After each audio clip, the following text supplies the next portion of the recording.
오늘은 여리고 성 함락에 숨겨진 비밀 시리즈 마지막 10번째 시간으로 본문은 여호수아서 6장 15절에서 21절까지 보겠습니다. 여호수아서 6장 15절에서 21절 제가 봉독하겠습니다.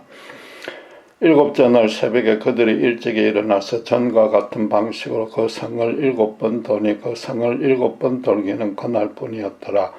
7번째에 제사장들이 나팔을 불 때에 여호수아가 백성에게 이르되 외치라. 여호와께서 너희에게 이 성을 주셨느니라. 이 성과 그 가운데 있는 모든 것은 여호와께 온전히 바치되 기생 라합과 그 집에 동거하는 자는 모두 살려주라. 이는 우리가 보낸 사자들을 그가 숨겨주었음이니라.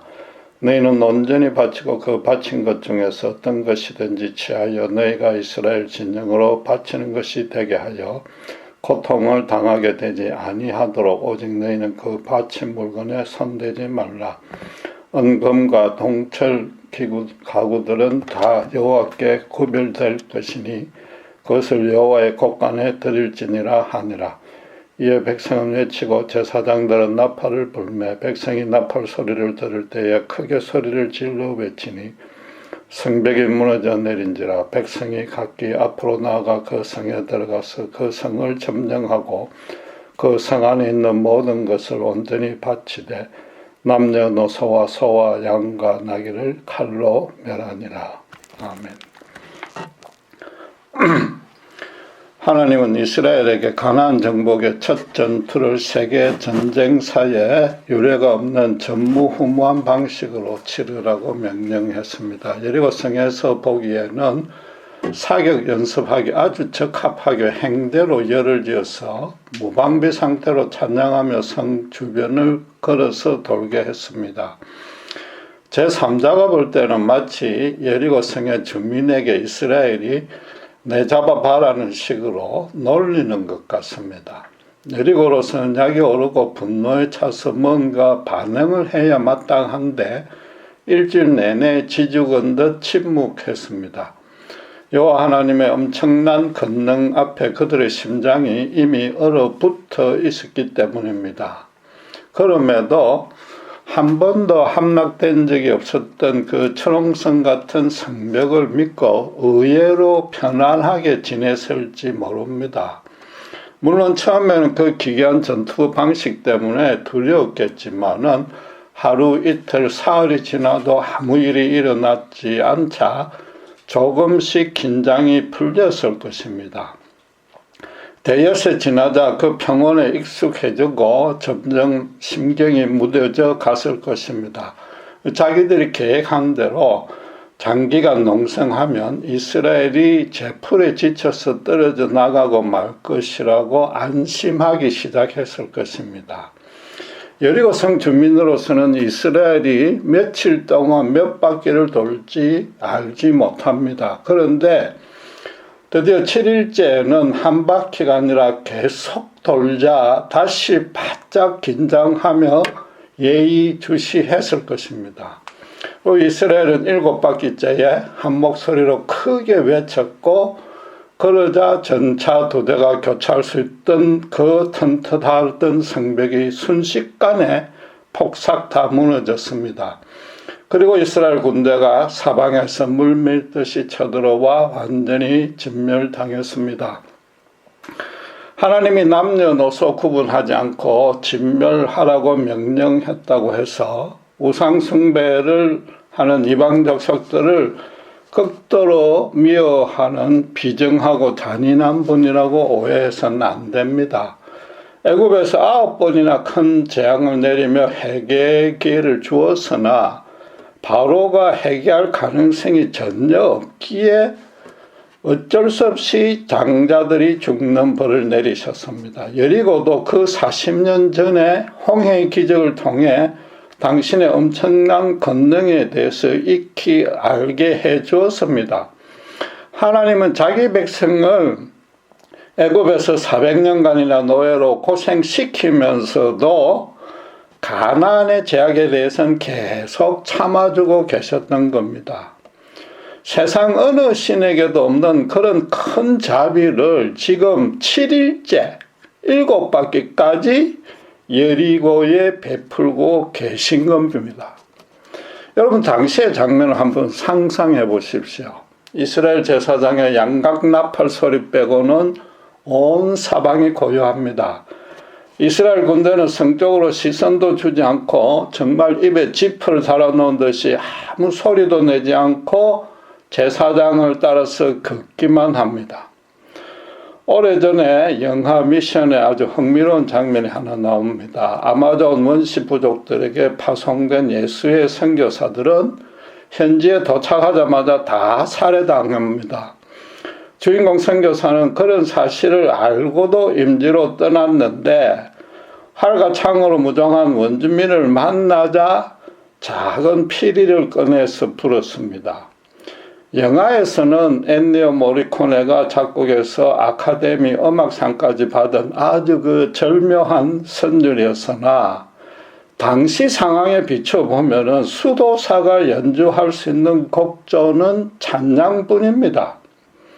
당장 죽일 듯이 달려들던 원주민들은 그 신기한 음악에 취해서 처음으로 그 선교사를 살려주었고 드디어 복음의 씨앗이 그곳에 뿌려지게 됩니다. 지금 여리고에서 하나님은 바로 그런 장면을 연출하고 있는 셈입니다. 여리고 백성들은 생전 처음 들어보는 찬양이었을 겁니다.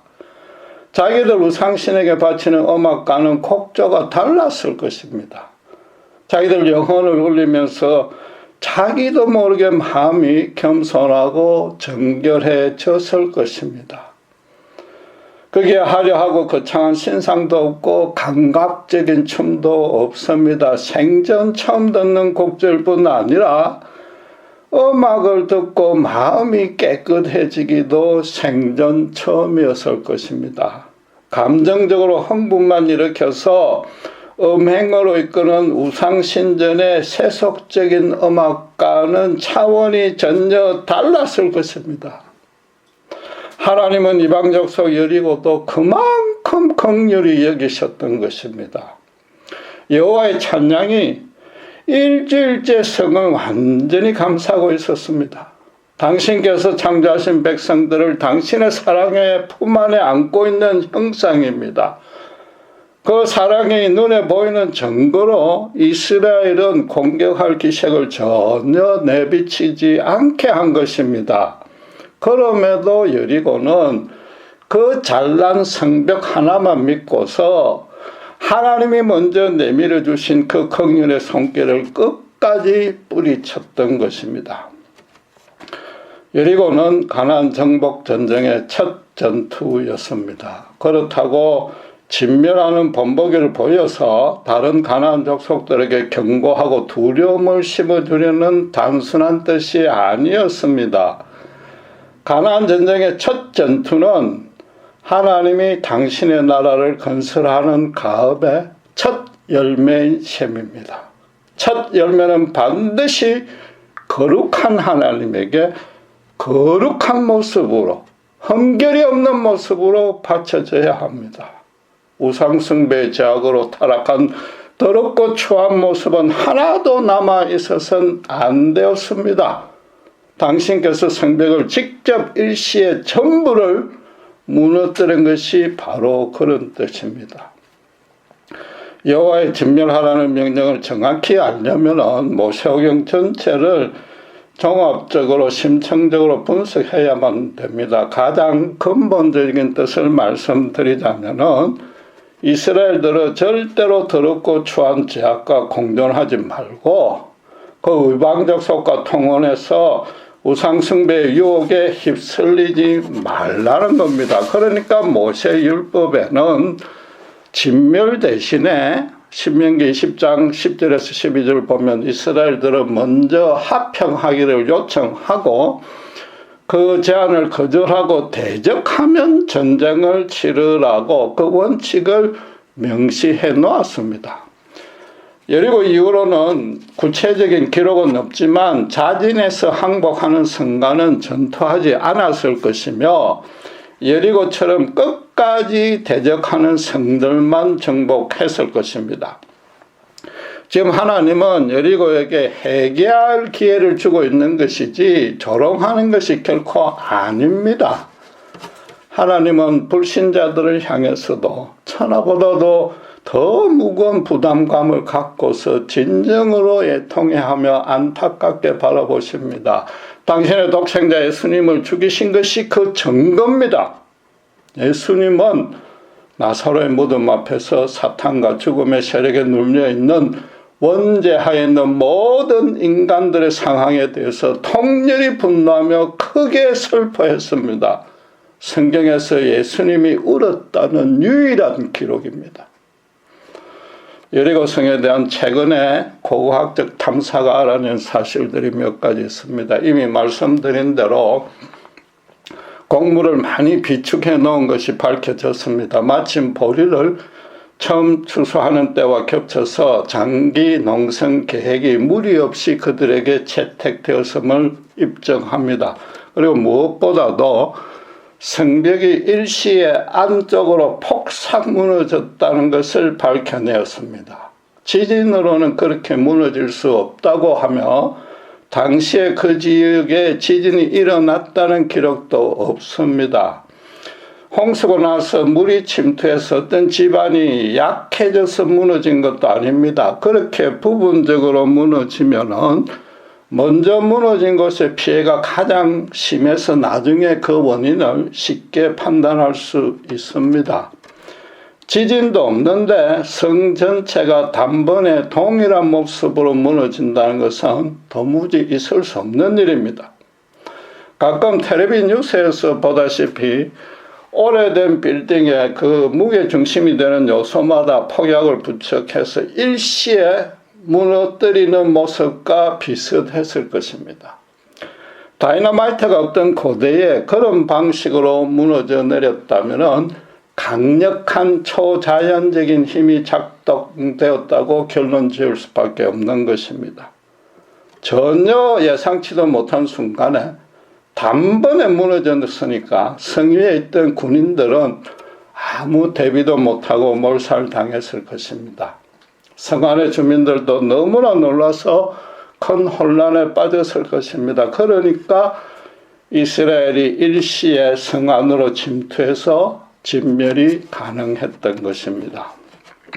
여러분, 하나님의 역사하시는 방식이 참으로 오묘하고 정밀하지 않습니까?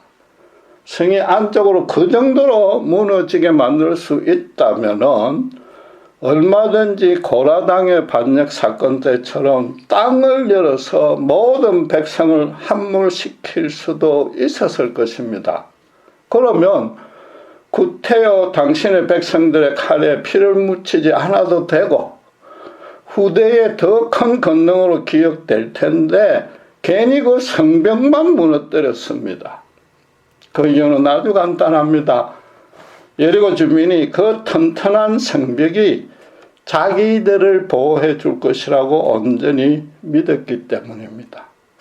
하나님은 당신과 함께 하지 않는 한에는 아무리 세상에서 최고 큰 것에 이전한들 절대로 보호받을 수 없다는 진리를 드러내고자 하신 것입니다. 이번 코로나 사태에도 미국의 일부 어리석은 부자들이 한적한 리조트로 피난 갔는데 오히려 자기들처럼 도망친 부자들이 몰려서 그곳에 더 많은 환자가 발생했다고 합니다. 또 핵전쟁 대피소를 구입하는 자들도 늘었다고 하지만은 하나님이 함께 하지 않으면 세상 어디에도 안전한 곳은 없는 것입니다. 미개한 원시 종교의 거대하고 기묘한 신상만이 우상이 아닙니다. 하나님을 대신해서 자기에게 안정과 기쁨과 만족을 줄 수 있다고 붙들고 있다면 그 모든 것이 우상입니다. 여리고는 바알보다는 사실상 그 성벽이 우상이었던 겁니다.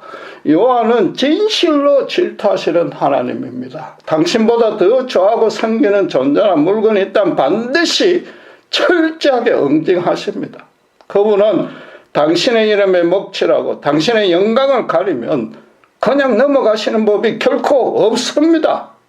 그 잘못을 당대는 물론이고 후대 사람이 정확히 깨달을 수 있는 방식으로 벌하시는 겁니다. 출애굽 때에 애굽에 내린 9장은 그들의 중요한 우상신들을 완전히 휴기 조각으로 만든 것입니다.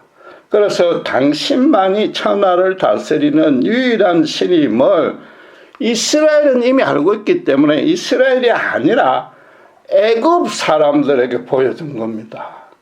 믿음의 조상 아브라함의 인생 말년에 이삭을 바치라고 명령했습니다. 틀림없이 아브라함은 이삭을 자기 생명보다 귀하게 여겼을 것입니다. 하나님은 그에게 당신보다 아들을 더 사랑하는지 그걸 엄숙하게 질문했던 겁니다. 바세바와 간음에서 낳은 아이를 성전에서 다시 밤새 기도했는데도 앗아간 것은 그 죄가 얼마나 심각한지 깨달으라는 뜻이었습니다. 심판뿐 아니라 하나님은 은혜를 베푸실 때도 마찬가지 방식을 사용합니다.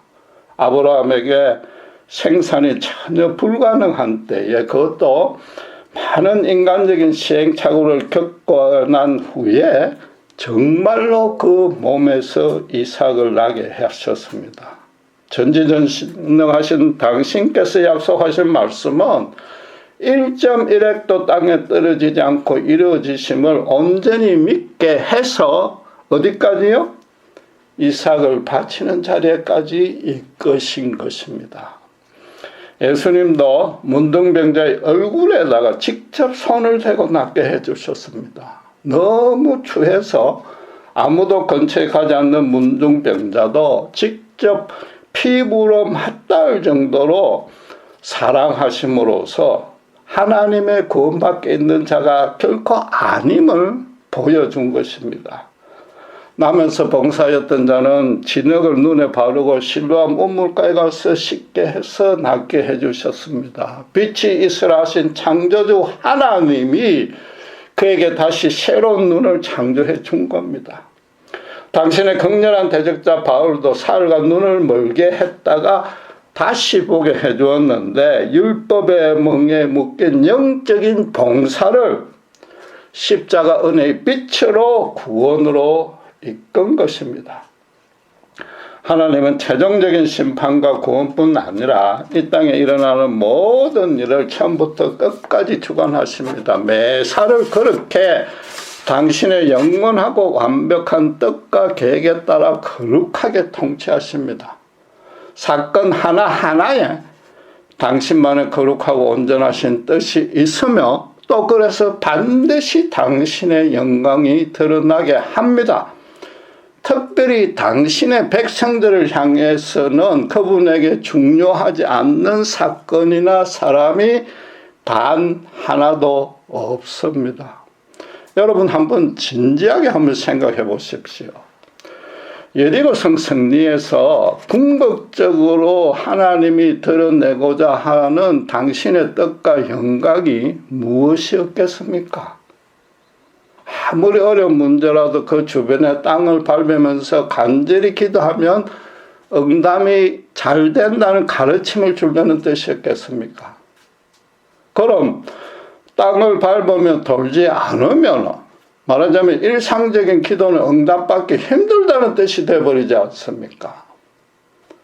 지금까지 9번이나 살펴보면서 강조했듯이 이스라엘의 행진은 기도가 아니라 승리의 찬양이자 목숨을 건 순종이었습니다. 하나님의 영광은 세상 앞에 당신의 백성들이 순종하여서 거룩하게 변화되는 모습으로만 드러납니다. 따라서 이스라엘이 아무 소리 내지 않고 묵묵히 걸어가면서 무슨 생각을 했는지도 사실 살펴볼 필요가 있는 겁니다. 처음에는 성에서 언제 창이나 화살이 날아올지 몰라서 하나님께 지켜달라는 기도는 분명히 했을 겁니다. 어쨌든 하나님이 7일째 7번까지 돌면 성을 무너뜨리겠다고 약속했으니까 돌긴 도는데 왜 꼭 이런 번거로운 절차를 해야 했는지 의아했을 것입니다. 어리석은 인간의 지혜와 미숙한 영성으로는 도무지 분별하기 힘들었을 겁니다. 지금 신세대들은 침묵하며 행진만 하라는 명령은 모든 인간적인 수단은 물론이고 생명까지 당신에게 내어놓으라는 뜻입니다. 그럼에도 여리고가 아무 대응을 하지 않자 하나님에 대해서 진지하게 묵상해보는 시간으로 바뀌었을 겁니다. 그들로서는 지난 삶을 되돌아보며 하나님이 주실 가나안 땅에서 어떻게 살아야 할지 생각해보는 기회가 되었을 겁니다. 이번에도 정말 불가항력적인 코로나 사태로 모두가 집에 격리하게 되자 그동안 돈만 주인으로 열심히 섬기던 불신자들마저도 자기 인생을 절대자와 연결해서 진지하게 묵상하는 계기가 되었지 않습니까? 신세대들이 생각해 볼 때 하나님은 에돔과 모압과는 싸우지 말고 엄행해라. 엄행으로 이끈 미디안 족속과 발람을 심판해라. 검주가 넘치는 요단을 건너라. 전쟁을 바로 눈앞에 두고 할례와 유월절식을 치르라. 그런 식의 명령을 내렸습니다. 그 모든 지시가 선뜻 기쁨과 감사로 행할 수 있는 성격이 아니었습니다. 도리어 자꾸만 주저케되고 담대한 믿음의 결단과 순종이 없으면 따를 수 없는 그런 힘든 일들 뿐이었습니다. 거기다가 그 척박한 강야에 부모를 묻어놓고 와야만 했던 쓰라린 추억도 있습니다. 비록 아침 저녁으로 구름과 불기둥의 인도를 받고 만나와 메추라기와 반석의 생수로 강야에서 기적적으로 생존할 수 있었으나 그것과는 별도로 당시로서는 그런 각각의 명령이 그런 역사들을 이해하기 힘들었던 겁니다. 그런데 지금 이제 며칠간 곰곰이 따져봤더니 어쨌든 하나님 말씀대로 순종했더니 모든 일들이 선하게 결말 지어졌다는 것을 새삼 확인했던 겁니다. 그리고 그 일을 통해서만 드러나는 하나님만의 은혜와 권능이 있었다는 것도 알게 된 것입니다. 거기다가 그 모든 개별 사건의 결과들이 오직 자신들의 유익과 구원과 연결된 것이고 그보다 앞서서 가나안 땅을 유업으로 주겠다는 400년 전의 선조들에게 한 약속을 이행하려는 그 단계 필연적인 과정이었음을 깨달았던 것입니다. 무엇보다도 하나님 당신은 어떤 제약과 해방 없이 그 길로만 하나님이 앞서서 꾸준히 걸어가고 있다는 것을 깨달았을 겁니다. 이방 대적들과 자연의 어떤 큰 기후질이 재앙등도 어떤 것도 그분이 가는 길을 막을 수 없었고 오직 자기들이 불순종하거나 주저했던 것이 그분이 걸어가시는 속도를 지연케 만들었다는 점도 깨달았을 겁니다. 물론 사람마다 느끼는 영적인 깨달음의 내용과 깊이는 각기 달랐을 것입니다. 그럼에도 그들 모두가 부인하려야 부인할 수 없었던 두 가지 진리에는 도달했을 겁니다. 첫째는 그분께 불순종해서는 당장 자신들이 손해볼 뿐 아니라 그분의 엄미한 징벌이나 심판을 면할 길이 없다는 사실입니다. 둘째는 같은 맥락에서 자기들 부모가 강야에서 너무나 헛되게 인생하는 걸 마감하는 모습을 보았기 때문에 자기들로서는 앞으로 진군해서 가나안을 차지할 수밖에 없다는 결론을 내렸을 겁니다. 이 두 가지가 이스라엘로서는 결코 포기할 수 없는 믿음의 배수질이 된 겁니다. 그래서 이 말도 안 되고 초조하면서도 지루하고 또 언제든 생명이 날아갈 수 있는데도 열세 바퀴를 군말 없이 행진했던 것입니다. 다들 속으로 저희들은 이 땅을 차지 못하면 더 이상 물러설 곳이 없습니다. 강야로 돌아가는 것은 죽기보다 싫습니다. 하나님이 이곳에서 죽이면 죽이고 살리려면 살려주시옵소서. 서로 말은 안 해도 이 신점심으로 합의했을 겁니다. 그래서 13바퀴째 이르자 하나님 약속대로 그 간절한 소원을 담아 하나님 큰 역사를 보여달라고 아마도 할렐루야 라고 큰 소리로 외친 겁니다. 금주까지 여리고성이 함락되는 배경과 근거와 요소들, 목적들, 이유들을 여호수아가 새 지도자로 세워진 이유로만 지금 10번째 살펴보고 있습니다. 그런데 모세의 출애굽 과정과 그 족장들의 시대를 거쳐서 아브라함을 불러냈을 때까지 거슬러 올라가면 얼마나 많은 그런 요소들이 하나님의 완벽한 주권과 섭리가 종합적으로 체계적으로 정교하게 작용되는지 모릅니다. 한 가지 분명한 진리는 가장 적합한 시기에 가장 적합한 사건이 가장 적합한 인물에게 일어났다는 것과 그 각각의 사건에 하나님의 고유한 영적인 의미와 진리와 훈계의 뜻이 계시되어 있다는 겁니다. 여리고성은 이스라엘의 땅밟기 기도로 무너진 게 결코 아닙니다. 강대하신 하나님의 그 강대하신 통치를 그렇게 간단하고도 시시하게 이해하고 치어서는 안 되는 겁니다. 아무리 믿음이 좋아도 여전히 죄의 본성이 남은 인간 신자가 열심히 기도만 하면 하나님의 엄청난 역사를 쉽게 불러일으킬 수 있다는 생각은 죄송하지만 너무나 교만한 겁니다.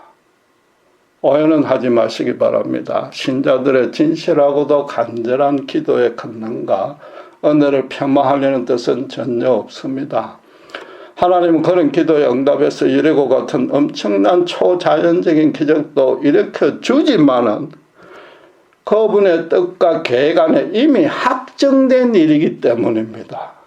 어떤 인간도 예수님이 겟세마네에서 행한 기도보다 더 간절하고 순전하게 기도할 수는 없지 않습니까? 그런데 예수님이 하신 기도인데도 하나님의 뜻이 아니니까 이루어지지 않았지 않습니까?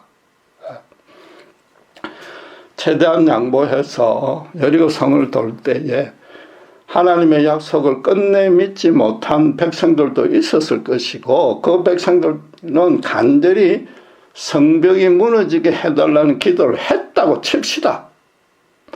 그러나 그런 상황에 처하게 하신 분이 하나님입니다. 그럼 그 기도 누가 시킨 겁니까? 기도하고 싶다는 마음부터 하나님이 심어준 겁니다. 무조건 모든 것을 하나님의 은혜라고 말하려는 뜻이 아닙니다. 인간 부모도 자식의 성장 단계에 맞춰서 힘에 부대끼는 과제를 주고 자식이 스스로 열심히 노력해 극복할 수 있게끔 양육합니다. 그 힘든 가운데도 부모 뜻이 무엇인지 제대로 깨닫고 순종하는 아이는 훌륭하게 자라게 되는 겁니다. 그럼 비록 자녀들이 본인이 수고했지만 그렇게 올곧게 자라게 된 근본 배경과 근거는 부모의 그 사려 깊은 계획이었단 말입니다. 그리고 또 그런 훈련이 끝나면 자식으로서는 전혀 기대도 상상도 않았는데 부모는 최신 스마트폰 같은 여리고 같은 그런 엄청난 선물을 준비해 놓고 있지 않습니까? 그 신자의 기도와 하나님의 역사도 이와 똑같은 방식으로 절대 서로 상충되지 않고 조화되고 통일되어서 하나님의 일을 성취해 나가는 겁니다. 기도만 한다고 도깨비 방망이처럼 뿅 하고 응답되면 하나님 역사가 전부 초자연적인 기적으로만 채워집니다. 하나님의 생각은 어리석은 우리와 아주 많이 다릅니다. 그럼에도 그분은 신자의 기도를 통해서 신자와 그렇게 다른 그 길을 하나님은 역사하기를 기뻐하는 겁니다. 거기다 여리고성의 특이한 전투와 승리는 역사상 딱 한 번 있었습니다. 성경에 또 다른 예는 없습니다. 그 당시 상황에 딱 맞는 방식이었습니다. 그것도 400년 전부터 계획해 놓은 승리였습니다. 다른 세대에서 다른 상황에 처하면 그에 합당한 다른 방식의 승리를 주십니다. 예컨대 가데스 바네아에서 이스라엘이 가나안 족속들이 아낙의 후손처럼 기골이 장대한 것에 주눅이 들었습니다. 그럼에도 담대히 믿음으로 전투에 임했으면 결과는 전혀 달라졌을 것입니다. 하나님은 틀림없이 노예 건성에 찌들어 있던 이스라엘의 그 약점을 고쳐주기 위해서 다윗이 골리앗을 간단하게 물리친 것 같은 그런 엄청나고도 손쉬운 승리를 안겨주었을 겁니다. 우리의 믿음도 이스라엘처럼 연약하고 영적 분별력도 어리석어서 각 개별 사건을 겪을 때마다 아주 힘들고 하나님의 뜻이 이해도 되지 않습니다. 한 사건이 완전히 끝나도 그 뜻을 정확히 깨달을 수 있는 신자는 아주 드뭅니다. 그러니까 하나님은 신자의 일생을 어리석기 짝이 없는 우리에게 더더욱 맡겨놓을 수는 없는 겁니다. 당신께서 각자에게 가장 적합하게 마련해 놓은 계획에 따라 신자의 일생을 거룩하게 인도해 주십니다. 당신의 절대적인 섭리와 주권을 당신만의 고유한 방식과 시기에 따라서 신자의 현실 삶에 완벽하게 실현시키고 당신의 궁극적인 영광에 참여케 하며 신자 본인에게도 큰 유익이 되게끔 이끌어 주시는 겁니다. 비유를 하자면은 하나님은 신자의 인생을 뜨개질하듯이 주관하십니다. 형형색색의 실을 갖고 짜기 시작하면 그 실만 봐서는 또 그때까지 짜진 형태로만 봐서는 나중에 어떤 모습에 어떤 무늬가 나올지 전혀 알 수 없습니다. 그 각 개별 실에도 온갖 색깔이 섞여 있고 그런 실들이 어지럽게 가로 세로로 엮어져 나가므로 당시로서는 도대체 이해도 안 되고 곤혹스럽기만 합니다. 다 짜고 났어야 너무나 아름다운 무늬가 새겨진 완벽한 옷이 되고 그런 복잡한 색깔의 여러 실들이 없었더라면 그 무늬는 불가능했을 것이라는 점을 확인할 수 있는 겁니다.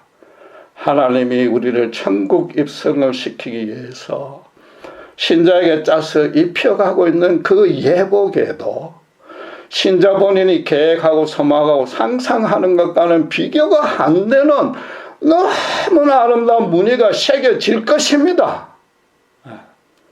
각 신자에게 가장 합당하고 그 신자에게만 어울리기에 다른 사람이 입어서는 전혀 멋지지 않는 그런 옷을 지금도 그분은 뜨개질하고 계시는 겁니다.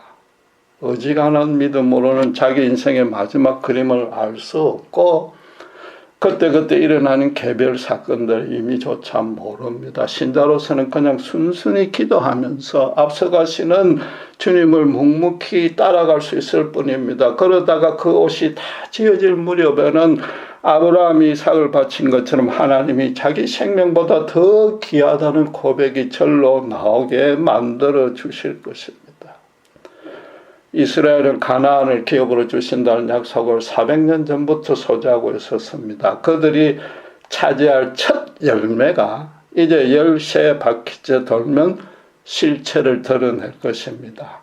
뜨개질로 치면 마지막 코에 매듭을 지어서 옷이 완성되는 겁니다. 이스라엘 백성은 그 옷이 얼마나 아름답게 짜였는지 보고 싶은 열정과 소망에 충만해서 마지막으로 그 외침이 터져나왔고 그러자 성벽은 일시에 무너져 내린 겁니다.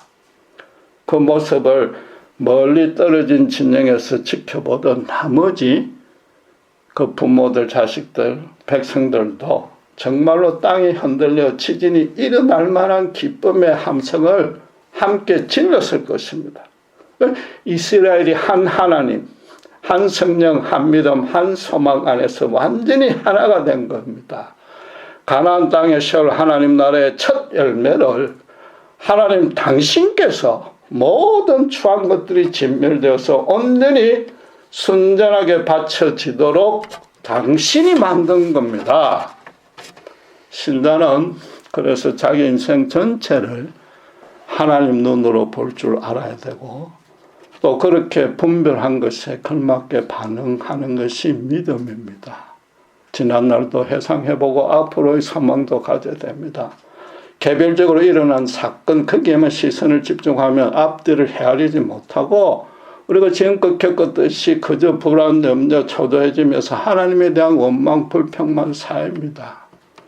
이번 코로나 사태에도 마찬가지로 강대하신 하나님의 궁극적인 그림을 볼 줄 알아야 됩니다.